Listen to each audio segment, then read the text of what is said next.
Assalamu alaikum wa rahmatullahi wa barakatuh. Bienvenue à tous dans notre podcast dédié à la beauté et à la puissance du doigt, l'invocation en islam. Je suis Sophie et je suis absolument ravie de vous accueillir pour ce voyage spirituel. Aujourd'hui, nous posons les fondations de notre exploration en comprenant ce qu'est réellement le doigt et pourquoi il occupe une place si centrale dans notre foi. Bonjour Sophie, bonjour à tous nos auditeurs. En effet, le doigt est bien plus qu'une simple prière. C'est un dialogue intime, une conversation directe avec Allah. C'est l'expression de notre besoin, de notre gratitude, de notre espoir, de nos craintes. C'est un acte d'adoration qui renforce notre lien avec le Créateur. Nous allons voir ensemble les piliers essentiels du doigt, les conditions pour qu'il soit accepté et la manière de l'intégrer dans notre vie quotidienne. Absolument Antoine, et c'est important de souligner que le doigt n'est pas seulement réservé aux moments difficiles. Bien sûr, on se tourne vers Allah dans l'épreuve, mais il est tout aussi important de le remercier pour ses bienfaits au quotidien. Pensez-y, remercier pour la santé, la famille, le toit au-dessus de nos têtes. Chaque petit bonheur est une raison de se tourner vers Allah.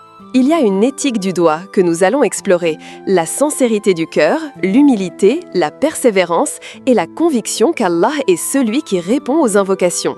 Évitons de douter de sa capacité à exaucer nos prières, car cela diminue l'impact du doigt. Justement Sophie, parlons des moments propices.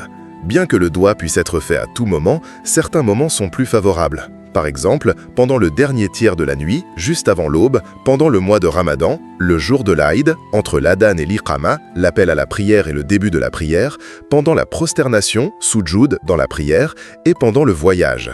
Ces moments sont considérés comme des occasions privilégiées pour se rapprocher d'Allah et lui adresser nos invocations. Il est essentiel de se rappeler qu'Allah entend tout et voit tout, et qu'il répond à l'appel de celui qui l'invoque avec sincérité. Il y a aussi des erreurs à éviter, Antoine. Par exemple, invoquer pour des choses illicites ou nuisibles, couper les liens de parenté ou souhaiter du mal à autrui. Le doigt doit être une source de bien et de rapprochement avec Allah, pas un moyen de nuire ou de transgresser ses limites. Il est également important d'éviter de se plaindre constamment et de perdre espoir. Même dans les moments les plus sombres, gardons confiance en la miséricorde d'Allah. Il est celui qui guérit les cœurs brisés et qui apporte la lumière après l'obscurité. Merci Sophie pour ces rappels essentiels.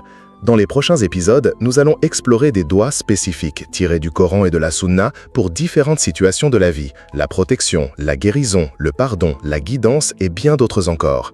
Nous apprendrons ensemble à les réciter, à comprendre leur signification et à les intégrer dans notre vie quotidienne pour en tirer le maximum de bienfaits.